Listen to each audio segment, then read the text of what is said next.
Salut tout le monde, c'est Zagadette et aujourd'hui on se retrouve pour une nouvelle vidéo où je vais vous apprendre pourquoi est-ce que l'achat local coûte plus cher. Let's go, c'est parti. Tout d'abord, en faisant des achats locaux, il faut savoir que ça risque de nous coûter entre 10% et 25% de plus sur des achats achetés venant de l'étranger en fait. Ce que c'est quand même considérable sur une achat, là, on va se le dire. Donc pourquoi, c'est ce que je vais vous expliquer dans cette vidéo. Donc tout d'abord, il faut savoir qu'on est dans une société de consommation, hein. On aime ça acheter, acheter. En fait, aussi, c'est le but des entreprises. Ils veulent qu'on achète le plus possible.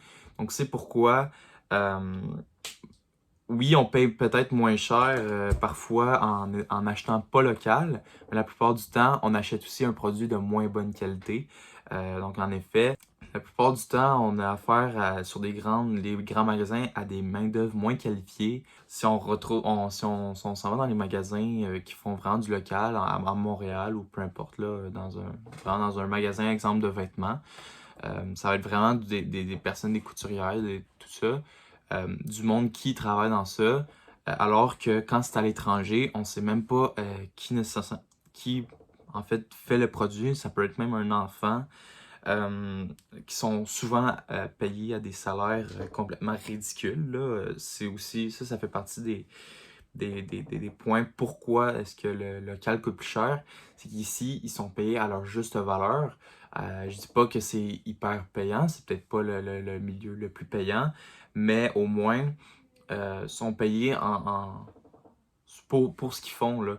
Tandis que tu t'en vas dans d'autres pays où en fait, la plupart de nos vêtements viennent, que ce soit la Chine, le Bangladesh, l'Inde, tout ça, ces pays-là, c'est des salaires, les gens sont sous-payés dans des conditions de travail vraiment dangereuses, là, on va se le dire. Il y a même des immeubles qui se sont effondrés à cause que c'était pas sécuritaire du tout. Évidemment, qui sont pas qualifiés pour faire le travail. Ce qui revient aussi avec le peu de sécurité, là, s'ils savent pas comment ça fonctionne, ils peuvent se blesser, peu importe, avec des machines à coudre, ça peut être assez dangereux. Donc voilà, donc c'est ça, ce qui fait une grosse baisse de prix parce que la main-d'œuvre, ça coûte très cher.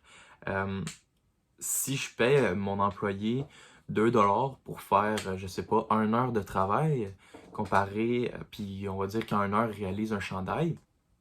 Ensuite de ça, je paye un autre employé ici localement à 25$ pour avoir fait le même chandail. On s'entend que euh, c'est sûr que j'aurai pas le choix de vendre mon chandail plus cher ici sur le marché local.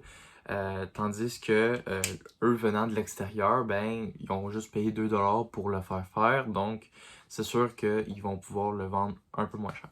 Une autre raison qui fait en fait baisser les prix de l'étranger, qui fait aussi, on va dire par le fait même, monter les prix du local, c'est la quantité de commandes.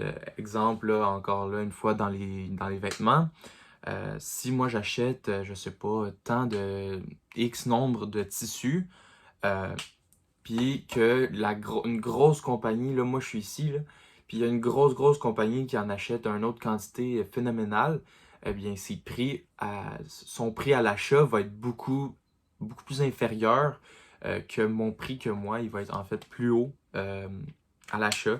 Donc ça va revenir à me coûter en fait plus cher. Donc, encore une fois, j'aurai pas le choix de monter mes prix pour pouvoir faire des bénéfices.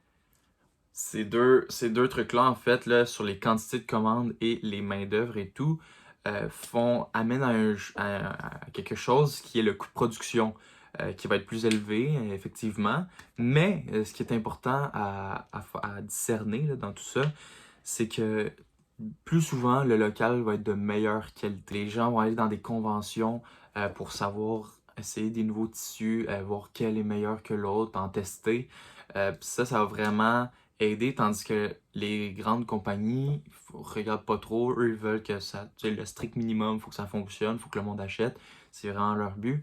Tandis qu'ici, au local, on préfère avoir de quoi de bonne qualité, que le client va être satisfait, qui va durer dans le temps, là, on va se le dire. Un chandail fait localement va durer beaucoup plus longtemps qu'un chandail acheté dans les grands magasins. Un autre point qui vient jouer dans la balance, c'est un peu à part, mais quand même, là, qu'on se demande des fois pourquoi est-ce que les achats venant de l'étranger sont eux aussi peu chers, même s'ils ont tout plein de transports à faire. Parce qu'on va se le dire, le chandail qu'on met, là, ton tissu est parti d'un certain endroit, qui s'en va après ça à un certain endroit, qui se fait transformer jusqu'à temps qu'il soit dans ton magasin. Fait que tu te demandes, ben voyons, avec tout le chemin qu'il a fait, ça, tu sais, ça doit coûter cher. Mais la réalité, c'est que c'est pas si cher que ça. Avec les grandes quantités, c'est sûr que si tu devrais shipper 2-3 affaires, c'est peut-être pas super avantageux. Mais quand ça se fait à coût de 100 000, de millions de produits en fait à transporter, là, c'est vraiment peu cher. Et pourquoi c'est peu cher? Je vais vous donner un exemple pour les bateaux. Pour les avions, ça, je sais pas comment que ça rentre en compte, mais pour les bateaux, exemple, là, les conteneurs, premièrement, c'est très polluant, là, juste une petite parenthèse. Et les gens qui travaillent sur ces bateaux-là, c'est du monde qui sont sous-payés. En fait, ce qui arrive, c'est que pour les conteneurs et d'autres trucs maritimes, là, une fois que en fait, ton bateau il est dans le port, il doit respecter certains règlements du pays où que vous vous retrouvez. Donc, mettons, une fois dans le port, le salaire doit être, mettons, au salaire minimum du pays ou peu importe. Tandis que une fois que tu es dans les eaux internationales, il faut seulement que tu paies une sorte de licence à un pays. Ben, en fait, c'est d'avoir le drapeau d'un pays sur ton bateau.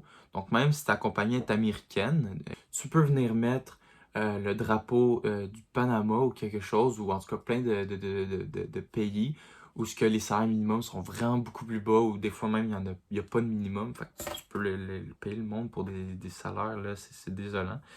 C'est ce qui fait aussi que le bateau, oui, on peut penser que c'est cher, mais en réalité, c'est vraiment pas cher, c'est avantageux pour eux.